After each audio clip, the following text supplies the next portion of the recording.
మొదటగా బండరాయి తోటి అక్కడ చిన్నగా ప్రతిష్ఠించుకున్నారు. తర్వాత చూస్తే మెల్లిమెల్లిగా పూర్తిగా ఆక్రమించుకునే పని చేస్తున్నారని ప్రభుత్వం చెప్తున్న పరిస్థితి.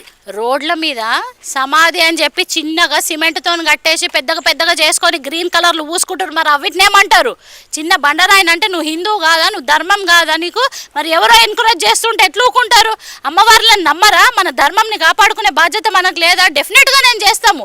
ప్రతి పుట్టల ప్రతి రాయిని మనం పూజించే దైవము మనది హిందూ సనాతన ధర్మం కాబట్టి ఆ రాయిల దైవత్వం ఉంది. 80 ఏళ్ళ నుండి పిచ్చోళ్ళు కాదు వాళ్ళు ఉట్టి అమ్మవారికి పూజ చేసుకోవడం. అక్కడ శక్తి ఉంది, అక్కడ పవర్ ఉంది అనే కదా వాళ్ళు పూజలు చేసుకుంటున్నారు. నిన్న కాక మొన్న ఎంత మంచిగా బోనాలు జరిగినాయి అంటే ఉట్టిగా చేసుకోరు కదా, టైంపాస్కి చేసుకునేది కాదు. మన హిందూ సనాతన ధర్మమే మనం చెట్టుని పుట్టని రాయిని మొక్కుతాం కాబట్టి అక్కడ రాయిని పెట్టుకొని పూజ చేసుకుంటారు. మరి వేరే అన్ని కబ్జాలు చేసుకునేవి అవిట్లను చూడమని చెప్పండి, పాత బస్తీలకు పొమ్మని చెప్పండి, పంచలింగాల దేవాలయానికి ఉన్న ఎకరాల స్థలాన్ని మరి మాకు ఇచ్చేసేయమని చెప్పండి దేవాలయాన్ని తరపున వాళ్ళకి. సల్కం చెరువులో నడిపిస్తున్న ఫాతిమా కాలేజ్ స్టూడెంట్స్ అడ్డును పెట్టుకొని ఓవైసీ ఆటలు ఆడుతున్నాడు. మరి దాని మీద హైడ్రాని డిసిషన్ తీసుకోమని చెప్పండి, యాక్షన్ తీసుకోమనండి. అవి చేత కాదు.